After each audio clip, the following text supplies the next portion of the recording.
shelter was before we started implementing the capacity for care initiatives. Our cat rooms were overcrowded, we were always full and at full capacity. Cats were unhappy and had more behavioural issues and were less adoptable. Cats deteriorated more while in our care. They became unresponsive, depressed, and life decisions were often made more frequently. Crowding caused stress for both cats and staff, which resulted in more illness, not the best care by staff. They couldn't address their individual needs, which all resulted in high euthanasia rate. So URI spread more rapidly. Most cats contracted URI while in our care and were often treated with medications and sent immediately to our isolation room. On average, we housed about 10 to 15 sick cats in isolation each day, and that required the full attention of our health technicians and cost more in medical resources. Often 3 or 4 cats would be pulled from adoption rooms at a time and they would need to go to isolation. So myself as a manager would regularly have to make HD decisions to make room in isolation for other sick incoming cats. Sicker, unhealthier animals meant longer lengths of stay. Animals were more stressed and behaviourally didn't show well for adopters. Average length of stay was 3 weeks for Vancouver cats. That was give or take animals with medical or behavioural remediation and rehabilitation. Cats came out of isolation and were placed in our PERDA rooms, which is post-upper respiratory rooms. People would have to gown up to view these cats, and this often deterred and scared people from entering these rooms and interacting with these cats. Taking out the PERDA resulted in decreased length of stays and increased adoptions. PERDA rooms caused us to have pockets of cats throughout the shelter, which was confusing to the public, and it made it difficult for people to decide on which cat. Staff and volunteers were pushed to their coping capacity. They had less time to do the things that they love to do. Were often stressed and overworked and often sick and not always in attendance. More cats meant lower welfare standards, and the level of care provided was basic. Staff weren't able to supervise volunteers and give them the direction and support they needed. So the level of incidents were much higher. Volunteers' roles seemed less valued in terms of there being more negative implications than positive ones, so often volunteers would quit. Too many cats for people to choose from, so adopters would leave without a cat, and they were indecisive and unable to make a decision, having too many cats in overpopulated spaces. Hi, my name is Kira. I am a cat adoption volunteer here, and I've been at the Vancouver branch of the BC for about 2 years now. How has the care for capacity change affected me? I think there's really 2 answers to that. The first is they actually invited volunteers to go to the original presentation by UC Davis about how things could be improved here. And I went to that, and there were so many things that they suggested, and I thought, oh, that's never going to happen. And just over the last year, seeing that the BC takes research and science seriously and has implemented these things has been tremendously hopeful to me. I see there's momentum forward. More specifically about being here, I'm here every Saturday, and I don't see the same cats anymore. You know, last year we had 2 cats. We had Panda and we had Chloe, and they were here for 6+ months, and they just sat here, and every week I would see them, and I was getting pretty depressed. And you don't have that anymore. So just seeing new cats, seeing momentum in the cats that come in here has been tremendous. And those are the 2 things that have affected me the most. So here at the Vancouver BCSPCA shelter, these are the things that we've implemented to expand on the capacity for care program. We've installed cat portals in all of our cat rooms, expanding the cat cage size for each cat to meet standards of care. Means more space away from their litter box, separate eating, separate litter box areas. They can stretch out, lie down and groom themselves. Joined cages means less physical room for cats, which helps lower their stress. Less cats means less stress for the cats and the people working with the cats, and obviously better care by the staff. Another thing that we've done here in Vancouver to expand on our program is by taking applications right away for the healthy stray adult cats with no ID. Moving healthy stray cats right away into the adoption rooms where people can view them and apply to adopt. In the past, we've put them in the intake room upstairs, which isolates them, which is another pocket of cats. Another thing we've done is completing monthly capacity for care calculations to ensure that we know our monthly capacity, what our adoption-driven capacity is, and what to expect each month in terms of incoming and outgoing. This is essential for population management. Always ensuring we remain within 80% capacity when we can. So staying within 80% allows for any unforeseen things like seized cats. Sometimes it's difficult staying at 80% as we cannot always get cats in. And staying under 80% capacity means you're not always helping other cats around the province. Public go elsewhere to adopt, and donors don't know where the dollars are going if there are no animals. The last thing that we've done at this point to implement our capacity for care initiatives is by removing the one sneeze rule. When an animal sneezes, we place a pink card on its cage and that cat is cleaned and attended to after all the healthy cats. Only once the animal requires medication to treat URI or the animal has discharge from his eyes or nose do we place them into isolation. Staying with 80% capacity, staff are able to identify stressed cats who may be breaking with URI quicker. So I'm an adoption counselor here, and what that means is my job is to try to place animals with potential adopters. And when we used to have 30, 35 animals in the room, what would happen is you would get this compulsive feel because you would know that people come in and you lose them in about 2 to 3 minutes. They look around, they get overwhelmed, and they just shut down. So what it's really allowed me to do is it's given me room to breathe. So people come in and I say, "Hi, welcome to the SPCA." All I'm going to do is ask them that while they're browsing, please don't touch any of the cats because germs spread, and that's it. And then I just give them 5 minutes to browse, and I know they're not going to get overwhelmed. And then after 5 minutes, I go up to them and I say, "So what are you looking for?" And we start doing the adoption interview. And then I can narrow it down to 5 animals as opposed to 17, which it was before, and it's much more manageable. And I find that just like at the grocery store, when you're just overwhelmed by the wall of toothpaste, that's what used to happen with the cats, and now it doesn't. So how the animals and humans here in the Vancouver shelter have benefited from implementing these initiatives? Well, the cats are happier, healthier, and more adoptable. Welfare is improved, animals are being adopted quicker because they're happier and healthier, and they're what the public wants. Cats do not get sick, and we haven't had a case of URI that required medication or isolation over 6 months to a year. Less crowding of room decreases stress and improves the care by staff, which decreases signs of URI. If there is sneezing, we know the cat is stressed. However, we don't move after one sneeze. We identify them with a pink card. Improve biosecurity, try to decrease stress, and get them adopted before they fully break with URI. By not being isolated, these URI cats remain in the public eye and have the same chances for adoption like any other healthy cat. They also receive the same amount of enrichment from volunteers and staff. In turn, they overcome their URI much quicker and their symptoms often disappear within a few days. Shelter animal health technicians can spend less time in isolation caring for sick cats and more time ensuring weekly animal intakes are done. They are regularly weighed, receive weekly air cleans, and their nails are trimmed. With the health technicians being more available to the staff and the animals' needs, we can spend less time and money at the clinic for things that the health technicians now have extra time for. The cat's length of stay has decreased considerably from a few weeks, even months, to on average of 7 to 10 days, with the exception of cats that require medical rehabilitation. From an adopter's point of view, less cats equals less choices. Easier to connect and pick a cat to adopt. Cats have more options while in their cages. They can now stretch out, lie down, away from their hide and perch boxes, groom themselves, play games, and even use a scratching post. They have separate compartments for eating and using their litter box, which is one of the highlights. We find that cats have less behavioural issues and their anxiety, stress, fear and dislike to other cats has lessened. By taking applications for healthy stray cats without ID on the day they come into our care, we're able to lessen their length of stay considerably. After the 4th day stray period hold, these cats are spayed, neutered and adopted straight into homes. Staff and volunteers get to spend less time cleaning and more time providing what counts the most, enrichment and wellness time. Having less cats that are happier and healthier, staff has more time to help with adoption counselling in the afternoons and supervise and support the volunteers by giving them direction on what to do with individual cats. With the extra time, staff have gained more hands-on knowledge and technical skills to better assist them in their day-to-day roles. Staff are less stressed and overwhelmed. We find volunteers are being retained better as they're seeing how much happier the cats are and how our adoption flow-through is consistent.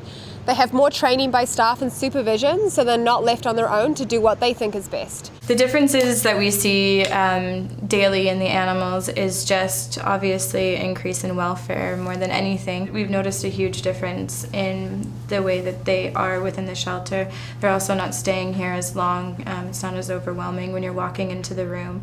We get to learn more about each individual animal rather than trying to learn 30 cats, their personality. We now have 20 at max that we really have to get to know, and we're able to do better adoptions because of that, which is huge for the welfare of the animals.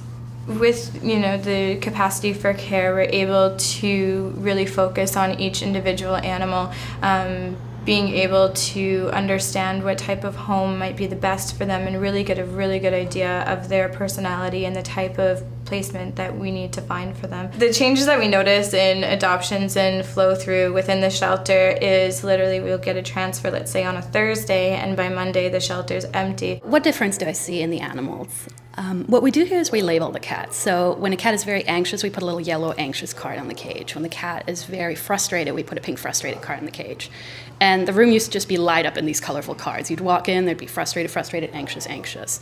And I don't see that as much anymore. So the frustrated cats, the cats that really need more attention, activity, are just running around their cage. They have little scratch pads on each cage now, so they're using those. And the anxious cats are coming out more.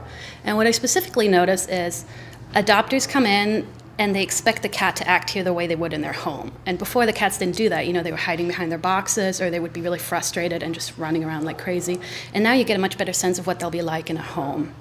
To give you a specific example, Callie, who just recently got adopted, used to swat. She would be in her box and she would swat because it was a small space. And then as we had more space and she could move around, she would come out and she stopped swatting altogether. And obviously swatting will scare off adopters, but as soon as a cat is more relaxed, we can get them placed. So what I see is just their natural temperament relaxes. The ones that really need a lot of energy get room to get it out of their system. The ones that are scared have enough breathing room that they don't need to hide behind the box all the time. There are more positive outcomes than there are negative, meaning less euthanasia and less decision making based on behaviour and resources. Decisions are still made about HD, but we're not under the same pressure for space that we were under before when every cat got sick. Foster decisions are better matched as well, where in the past it was to get them out or HD. We're able to control our foster list much better by regularly keeping in communications with our foster parents and the animals that they are in care.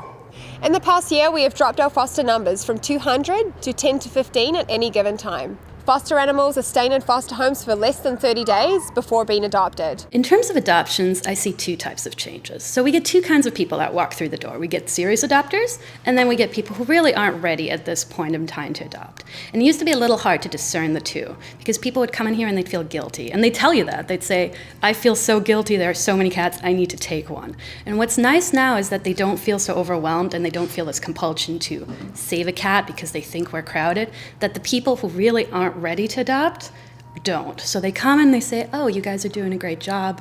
I thought there'd be more cats. I thought I would need to save one. And that gives me a great opportunity to talk to them about all the things that the SPCA does. And I do. I tell them, the SPCA invests in research and they invest in making the cats feel better. And if you want to get involved, consider volunteering or consider becoming a member. But you don't necessarily, as you can see, need to save all the cats. And then the people who are coming here to adopt, as I said before, I just have a much better grasp on being able to match them with an animal. So I think not only has it improved the types of adoption that we do, but I think it's also deterred adoptions that really weren't necessarily ready at this point in time, that just felt the need to save a cat. With the portalized kennels, they're like walking into a room, you can really point out which cat's fearful, which cat's anxious, which cat is frustrated. For staffing, we also have now weekly updates to our volunteers whereby we can communicate what type of homes we're looking for these animals, things to watch out for, type of remediation plans. We're able to work on behavior plans. When we get transfer cats from other shelters that have communal living or smaller kennels, we seem to find that they relax a little easier, especially if they're not friendly with other cats. We have bigger spaces for them to go, even if we don't have a room open. The kennels are larger, they show better, and then there's not as many cats in the room to agitate them as well. In terms of adoption flow through, I'm here once a week. I'm here every Saturday. And the main thing I've noticed is I don't know half the cats when I come in on Saturday. I have to go around, read their kennel cards, and meet them because they leave in less than a week. So I think that for me has been the main difference. In terms of the animal's health, again, I'm here once a week. What I notice is the cards on the cages. And what happens at the SPCA is when a cat has an upper respiratory infection or had an upper respiratory infection, they used to go into a different area, which was the PERDA rooms, and then they'd be stuck there for several weeks, hoping that we'd find someone. If they came back at all, they'd be put in a cage and they'd have a little pink card on the cage that said, "Careful, I'm sneezing, meet me last." So you'd see all these pink cards, or you wouldn't see the cats at all. And the difference is now if you look around the adoption room, I think there's one pink card at the moment, which means there's one cat that might be sneezing, might not, and that's it. As a volunteer, I can see that they're not sneezing. I can see that their eyes aren't affected, that their noses aren't running. And I can see that they're eating. You can actually see every cat, see if they've eaten their wet food or not, because we're not so overwhelmed. Recommendations I would have for other shelters following in suit. The downside to having less cages and less cats are that there are days where we would be without adoptable cats and even days we're completely empty after a busy weekend of adoptions. Public come in to adopt and we don't have any cats to offer them. This can deter people from coming back to shelters. Too many cats or too few cats, and what you find is that the public cannot choose and are often indecisive. Each shelter needs to find a happy medium of cats to ensure the most potential for adoptability. My recommendation would be to ensure you keep your capacity within 80% to allow regular flow through and to ensure you always have adoptable cats available to the public. For shelters like Vancouver, this can be difficult as we rely on transfers to fill our shelter. And the transfer cannot always offer enough animals each week or on days we know we're going to be empty. It's really great for us to be able to help other shelters that are overflowing with cats, and we can take 1 to 2 transfers a week. It's not a matter of space for more cats. It's that we're able to get them out faster and move new cats in, and it's been a really successful change in our shelter. I'm really excited for this whole program to move forward. I noticed a huge difference in the welfare and behaviors of the animals, and it's only going to get better with time. In terms of behavior, I think it's just a more relaxed state. So while cats still have their natural dispositions, so the young ones are still quite active and energetic, and the anxious ones are still quite shy, you see less of that. So an anxious cat isn't going to hide behind its box all the time. It's going to come out to use the bathroom, it's going to come out to eat, and then it'll go sit on the top of its box. So it's the same behaviors, but a lot more relaxed in here. What I find during the day is the cats tend to hang out in the left cage. So what we did is we have 2 cages and there's a hole in the middle, and the litter box is on the right, and then their bed and their food is on the left. And what I find is that most of the cats hang out on the left, which means there's no cat directly next to them. They'll still come over to use the bathroom and they might reach their hand out to meet another cat, but for the most part, they have their space. There's no cat in the immediate vicinity sticking their paw up, trying to touch them, coming from around the corner. So I've really found that cats feel less crammed. There's a lot less hissing down towards other cages. There's less paws touching each other. So I think not just that the fact that the spaces are bigger, but the fact that the spaces are 2 cages where cats have zones that they can hang out in that are completely their own has made a huge difference. As someone who's been volunteering in animal welfare for close to 10 years now, I am extremely hopeful about the future of the BC-SPCA. I'm proud to be a volunteer here. I'm excited to come in every week, see the improvements, and see the changes. So yes, I'm very hopeful about the future of the SPCA. Currently, we're consistently adopting on average 72 cats and kittens each month since the portals were installed, which is November through February, compared to 96 in the same months the previous year with single-caged housing. Although these numbers show that we are adopting out 24 less cats and kittens each month, we've also seen a reduce in the amount of cats and kittens entering our shelter through surrenders, transfers, and strays. In 2011, we had a total of 1,482 incoming, with 1,017 being adopted, compared to 1,371 incoming and 952 adopted in 2012. These numbers may seem like we're unable to help as many cats, but I believe incoming numbers are lower and adoptions are less, partly through extra resources our shelter can now offer in terms of keeping animals in their homes through customer support and advice, better spay and neuter programs, and better screening on incoming animals. Between the 2 years, there appear to be 46 less cats and kittens entering our facility,